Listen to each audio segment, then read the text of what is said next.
नमस्कार। आज हम बात कर रहे हैं टिश्यू नेक्रोसिस के बारे में। मतलब जब ऊतक मर जाते हैं तो वो कैसे दिखते हैं, उनके अलग अलग पैटर्न्स क्या हैं। हाँ, बिल्कुल। और ये पैटर्न सिर्फ दिखने में अलग नहीं है, ये असल में हमें सुराग देते हैं कि उस ऊतक की मौत की वजह क्या रही होगी। सही। तो ये पैथोलॉजिस्ट और क्लिनिशियन दोनों के लिए काफी जरूरी हो जाता है समझना। बिल्कुल। नेक्रोसिस मतलब बहुत सारी कोशिकाओं का एक साथ मर जाना, जिससे वो पूरा टिश्यू या ऑर्गन ही नेक्रोटिक हो जाता है। तो आज हम देखेंगे coagulative, liquefactive, gangrenous, caseous, fat और फिब्रिनॉइड नेक्रोसिस। चलिए शुरू करते हैं पहले वाले से, कोएगुलेटिव नेक्रोसिस से। ये कैसा होता है? देखिए, कोएगुलेटिव नेक्रोसिस की खास बात यह है कि मरने के बाद भी ना ऊतक का जो बेसिक ढांचा है, उसकी आर्किटेक्चर वो कुछ दिनों तक बनी रहती है। अच्छा, ढांचा बना रहता है। हाँ, और छूने पर वो हिस्सा सख्त मतलब फर्म महसूस होता है। माइक्रोस्कोप में देखेंगे तो कोशिकाएं ज्यादा गुलाबी दिखेंगी, इंटेंसली इओसिनोफिलिक जिन्हें कहते हैं, पर उनके न्यूक्लियाई वो या तो गायब हो जाते हैं या धुंधले से पड़ जाते हैं। पर ये ढांचा बच कैसे जाता है? मतलब कोशिकाएं मर गईं पर स्ट्रक्चर वही है। हाँ, उसकी वजह यह है कि इसमें ना प्रोटीन और एंजाइम दोनों का डीनेचुरेशन हो जाता है। जैसे अंडा उबालने पर होता है ना, हाँ। तो कोशिका के खुद के जो पचाने वाले एंजाइम्स होते हैं, प्रोटियोलिटिक एंजाइम्स, वो भी काम करना बंद कर देते हैं। इसलिए कोशिका खुद ही गलती नहीं है तुरंत। अच्छा, तो वो मलबा वहीं पड़ा रहता है कुछ समय तक। बिल्कुल। बाद में फिर वो ल्यूकोसाइट्स, जो शरीर की सफाई वाली कोशिकाएं हैं, वो आती हैं और धीरे धीरे फैगोसाइटोसिस करके उसे हटाती हैं। और ये कोएगुलेटिव नेक्रोसिस होता कब है? मतलब क्या वजह होती है इसकी? सबसे आम वजह है इस्कीमिया, मतलब किसी अंग तक खून का पहुंचना बंद हो जाए। इस्कीमिया, ठीक है। शरीर के लगभग सभी अंगों में अगर इस्कीमिया होगा तो कोएगुलेटिव नेक्रोसिस ही मिलेगा, सिवाय एक के। कौन सा? ब्रेन। मस्तिष्क में इस्कीमिया से कोएगुलेटिव नहीं होता। और हाँ, जब किसी एक जगह पर इस्कीमिया से कोएगुलेटिव नेक्रोसिस होता है, उस लोकलाइज्ड एरिया को इन्फार्क्ट कहते हैं। जैसे हार्ट अटैक में मायोकार्डियल इन्फार्क्ट होता है। समझ गई। तो इस्कीमिया मतलब कोएगुलेटिव नेक्रोसिस ब्रेन को छोड़कर। लेकिन अगर वजह इन्फेक्शन हो या जैसे आपने कहा ब्रेन में ऑक्सीजन की कमी मतलब हाइपोक्सिया हो, तब? हाँ, तब तस्वीर बदल जाती है। तब हमें मिलता है लिक्विफैक्टिव नेक्रोसिस।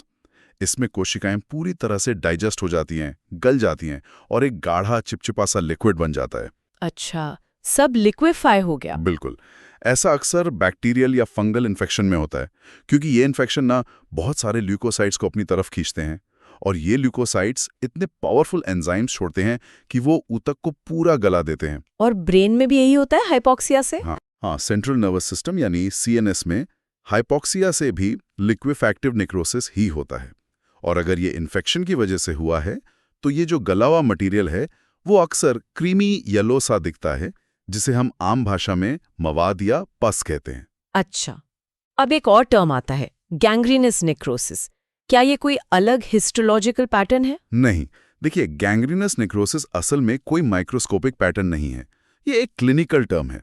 मतलब डॉक्टर मरीज को देखकर, स्थिति को देखकर ये शब्द इस्तेमाल करते हैं। तो ये होता क्या है? ये आमतौर पर तब होता है जब किसी लिम्ब में, मतलब हाथ या पैर में, खून का बहाव बहुत कम हो जाए, इस्कीमिया हो जाए और बड़े पैमाने पर ऊतक मर जाएं।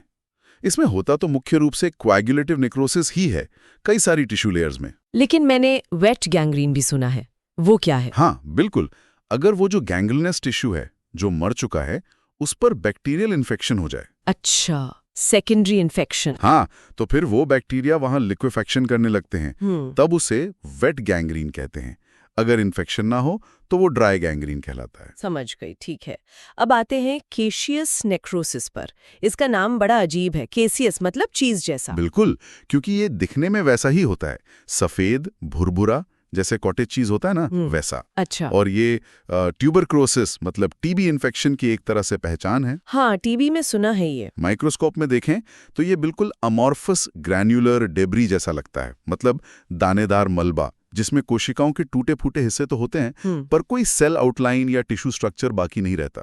ये कोएगुलेटिव से बिल्कुल अलग है, जहां स्ट्रक्चर बचता है। हाँ, ये महत्वपूर्ण फर्क है। और इसके चारों तरफ ना अक्सर एक खास तरह की सूजन की बाउंड्री बन जाती है, जिसे ग्रैन्युलोमा कहते हैं। तो टीबी केशियस नेक्रोसिस और ग्रैन्युलोमा, ये तिकड़ी अक्सर साथ मिलती है। ये तो याद रखने वाली बात हो गई। ठीक है, अगले दो, फैट नेक्रोसिस और फिब्रिनॉइड नेक्रोसिस, इनमें क्या है? देखिए, फैट नेक्रोसिस जैसा नाम से ही पता चल रहा है, ये फैट यानी वसा ऊतक का लोकल डिस्ट्रक्शन है। कहाँ होता है ये ज्यादातर? ये अक्सर एक्यूट पैंक्रियाटाइटिस जैसी कंडीशन में दिखता है, जब पैंक्रियास से निकलने वाले जो फैट डाइजेस्टिंग एंजाइम्स हैं, लाइपेज, वो पेट में फैल जाते हैं। ओह! हाँ, तो वो आसपास के फैट को पचाने लगते हैं, वो ट्राइग्लिसराइड्स को फैटी एसिड्स में तोड़ देते हैं, और ये फैटी एसिड्स फिर कैल्शियम के साथ जुड़कर साबुन जैसे बन जाते हैं। इसे कहते हैं फैट सैपोनिफिकेशन।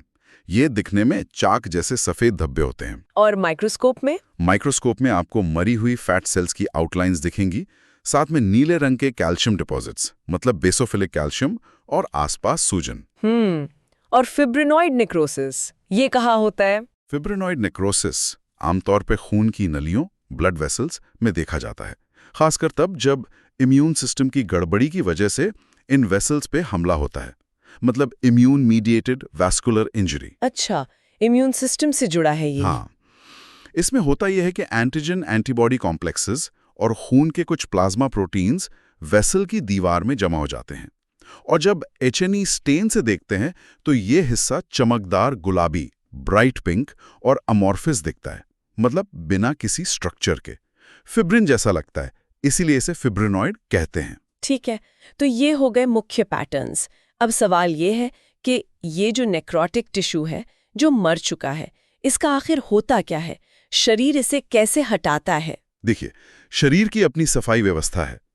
आदर्श रूप से तो एंजाइम्स के जरिए डाइजेशन और ल्यूकोसाइट्स द्वारा फैगोसाइटोसिस, मतलब भक्षण, से ये सारा मलबा साफ कर दिया जाता है। पर क्या हमेशा पूरी तरह साफ हो पाता है? जरूरी नहीं, कभी-कभी ये पूरी तरह साफ नहीं हो पाता। तो फिर? तो ये जो बचा हुआ नेक्रोटिक डिब्री है, ये एक नाइडस बन जाता है, मतलब एक केंद्र जिस पर धीरे धीरे कैल्शियम और दूसरे मिनरल्स जमा होने लगते हैं।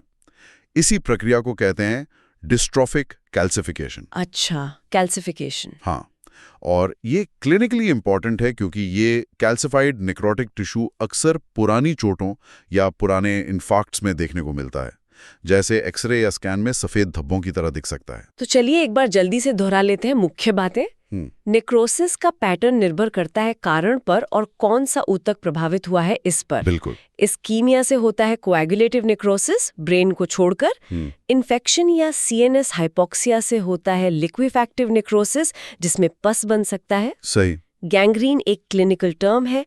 लिम्ब इस्कीमिया से जुड़ा है। वेट तब होता है जब इन्फेक्शन हो जाए। हाँ। केशियस नेक्रोसिस TB की पहचान है ग्रैन्युलोमा के साथ। हाँ। फैट नेक्रोसिस पैंक्रियाटाइटिस में दिखता है फैट सेपोनिफिकेशन के साथ, और फाइब्रिनॉइड नेक्रोसिस इम्यून मीडिएटेड वैस्कुलाइटिस में होता है। एकदम सही।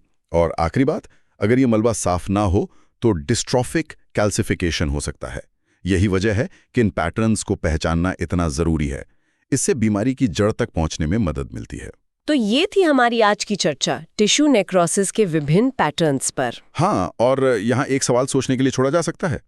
अगर ये नेक्रोटिक टिश्यू पूरी तरह साफ नहीं होता और कैल्सिफाई हो जाता है, तो क्या ये बस एक पुरानी चोट का निशान बनकर रह जाता है? या फिर खासकर जब ये किसी महत्वपूर्ण अंग के पास हो, तो क्या इसके कुछ लॉन्ग टर्म फंक्शनल कॉन्सिक्वेंसेज, मतलब कामकाज पर असर भी हो सकते हैं, जिनके बारे में हम ज्यादा सोचते नहीं?